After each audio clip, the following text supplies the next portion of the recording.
And now, it's time for another Dice Tower review with Tom Vasel.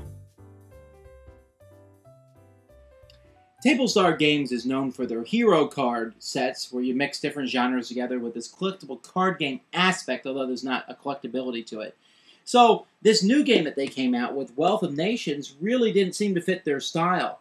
But this is a really intriguing game. It's a pure economic game. That's all it is, in which players are trying to get the most money at the end of the game through an economic system, and it works really well. It's a little deeper, maybe, than most people are used to, but it's not that difficult to play. It's hard to judge the value of different goods during the course of the game, but that's something that really intrigues me about it.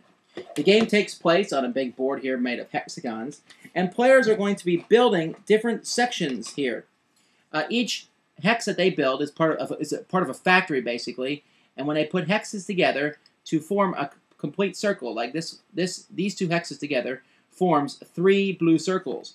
And different hexes, for example, this red one here, these 2 red ones, this also forms 3, but if I add another one down here, now I'll have 5.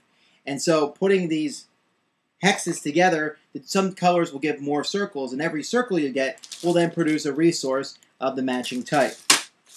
There's also paper money in the game, and again, companies, stop making paper money! Especially paper money that's only has a color on one side. That's even more annoying. But still, players, what they're trying to do is they're trying to buy and sell resources. At the beginning of the game, there's one of these tracks out there, and it starts with cubes on it, and as you can see, the numbers go up and down for buying and selling of these goods. You can buy and sell from the bank, but the more that are bought, the higher the price gets. The more that are sold, the lower the price gets. It's a pretty good economic indicator of the market. So instead of selling to these boards, which is there's one for each color, you can try and sell to other players or trade with other players trying to get the goods that you need from them. Each good has its own specific kind of use. Food and energy, the yellow and blue, these are the cheapest 2 goods, but they're essential to run your factories to produce the goods. The black and white goods are more expensive. They're not quite as useful, though they are, but these can get you some of your best profit. The red goods is labor, and labor is needed pretty much to start up any factory, and so it's kind of in the middle, and if one person can control the labor, they can really do well. Players are using flags of their team's color, and I don't know if you can see them very well there, but these flags are placed on different hexes to denote ownership, and it's possible to have hexes touching each other, although there's some rules about placement on the board.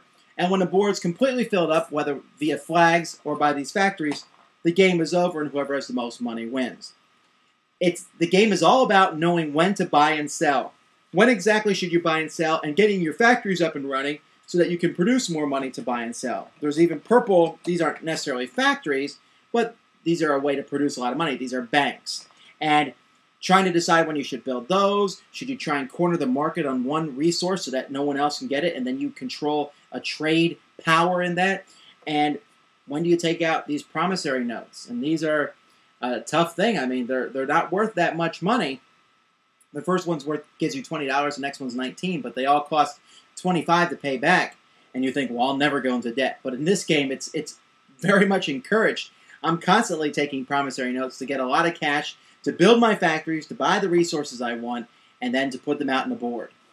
The game can go a little bit long, not necessarily in how long the game lasts, because the game will last about 2 hours or so. It's not that long, but each phase, I can buy or sell a resource, you can buy or sell a resource, she can sell or buy a resource, and we go in turn order.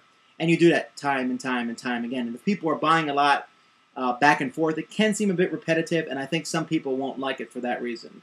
Others might complain about the cubes and the hexes and the fact that it feels abstract, but I really don't think it's that abstract. I like how you need food and energy to run the other resources, or if you automate it, you no longer need food or energy. You can instead use ore to run your factory. But automating it is an expensive process, and is it worth it when ore is more expensive than food and water? And labor, needing labor to even take over a different hex, I just find that the theme is really well done. And it's very tight. There's not too much randomness in the game other than just basically watching where their players put their things, and you're never really sure how a market's going to be based on what other players will buy and sell. But there's a little number here that tells you the approximate price because, for example, let's say the market's at this dot here where my fingers are pointing. The sell price, if you're selling it to the bank, you sell it for 15. If you're buying it from the bank, it costs 20. So obviously there's a big difference there. So the little number here, it tells you 18 is about the median price. That's how much a white cube is worth at that point in time. And a white cube can be worth 31 or as low as 10. And so you have to decide, when are these white cubes worth selling, or should I keep them to help use to build more hexes to put on the board? It's economic, plain and simple. Yeah, there's some area placement in the game. There's some negotiation and trading involved, but it's basically knowing when to buy and sell. And that's really how I can recommend it to you. If you're looking for a good economic game, a game in which buying and selling for a profit, that's something that intrigues you, then this is one of the best I've ever played. It's really a well-done game. If that's not something you're looking for, maybe something different than economics, buying and selling money, and buying and selling cubes, I'm not really interested in that, then steer clear. As for me, this is the kind of game I like. I think it's very enjoyable. It's very deep when I'm playing it. I'm very immersed into it, and there's sometimes a little bit of a brain burner aspect because you're trying to make sure that you don't sell yourself short. And I even like the little bits of negotiation with other players, or messing them up by trying to stop them and placing factories where they want to place it. It fits together. Makes an excellent game. You definitely should try this one out at least once to see if it's your kind of style, but I think you would really enjoy it. Wealth of Nations, very good game. Thanks for joining us today. For more written, audio, and video reviews, as well as the #1 board game podcast, check out the website at www.thedicetower.com. Until then, this is Eric Summerer, and you've been watching The Dice Tower.